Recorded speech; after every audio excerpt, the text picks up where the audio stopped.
तुम्हारा दिल सरकारी दफ्तर और मैं बढ़ता भ्रष्टाचार हूँ। मेरा कहाँ ठिकाना तेरे बिन, तेरी चाहत से लाचार हूँ। नमस्कार, आदाब, सत श्री अकाल साथियों। दी रतन टॉप के खास खबरिया बुलेटिन ठगी का मकड़जाल पर मैं रतन सिंह राव आप सभी का इस्तकबाल करता हूं।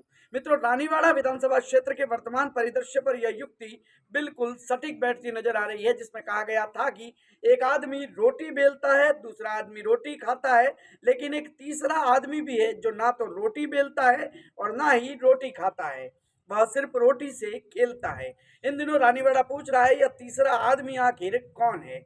क्या वह तीसरा आदमी तहसील कार्यालय के इर्द गिर्द मंडरा रहा है, या फिर यहीं बैठकर धरती का सौदा करते हुए मलाई चाट रहा है? हो सकता है वो सभी कड़ियों को एक साथ जोड़कर परसेंटेज तय कर रहा हो। होने को तो बहुत कुछ हो सकता है और हो रहा है। परसेंटेज का गणित गल्लों से होते हुए बंद कमरों तक पूरी कड़ी के रूप में बेरोक टोक चल रहा है। साहेब यहाँ की भोली भाली जनता से वाकिफ हो चुके हैं और उन्हें यह ज्ञात हो गया है कि जिंदा लाशों से वसूली में कोई खतरा नहीं है।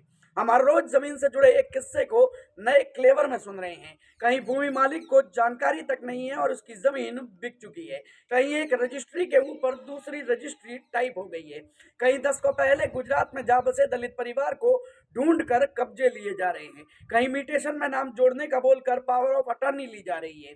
कहीं प्राकृतिक नाले को प्लॉट बनाकर बेचा जा रहा है। कहीं श्याम वर्णी व्यक्ति की शक्ल लगा स्वामित्व बदला जा रहा है। मुझे लगता है यह सब रोम के शासक नीरो की याद दिलाने के लिए काफी है। द रतन टॉप भू माफियाओं के साथ कंधे से कंधा मिलाकर सिस्टम से सेटलमेंट करने वाले उन तमाम नकाबपोश लुटेरों को बेनकाब करने का काम करने जा रहा है। इस कड़ी में बड़गांव की जमका को न्याय दिलाना चैनल का मुख्य उद्देश्य है, जिसके तहत संपूर्ण दस्तावेजों की जांच जारी है। मामले में भूमाफियाओं द्वारा भी अपना पक्ष रखा जा रहा है, अतः उनकी बात को भी पड़ताल कर प्रसारित किया जाएगा।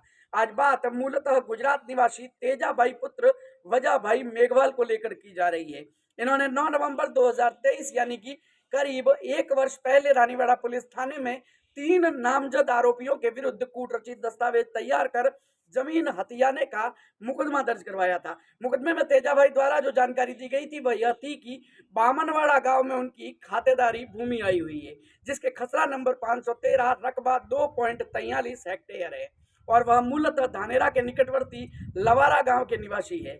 मुकदमे में बताया गया है कि वे समय समय पर अपनी खातेदारी भूमि की देखभाल करने हेतु आते जाते रहते हैं, लेकिन गत वर्ष उन्हें यह जानकारी प्राप्त हुई कि बामनवाड़ा निवासी दिनेश कुमार पुत्र सरदारा राम कोहली, नाना राम पुत्र गलबा राम कोहली तथा गोकड़ा राम पुत्र समेला राम देवासी ने उन्हें संतोष हानि पहुंचाने तथा दिनेश कुमार को संतोष लाभ पहुंचाने की नीयत से उनकी खातेदारी भूमि पर किसी अन्य व्यक्ति के फर्जी दस्तावेज तैयार कर धोखाधड़ी करने की नीयत से आपराधिक षड्यंत्र रचते हुए दिनांक 4 जुलाई 2023 को कूटरचित व बनावटी बेचान दस्तावेज तैयार कर निष्पादित करते हुए पंजीबद्ध करवा दिए तथा उक्त फर्जी व कूटरचित बेचान दस्तावेज तैयार कर आराजी की खातेदारी दिनेश कुमार के नाम दर्ज करवा दी।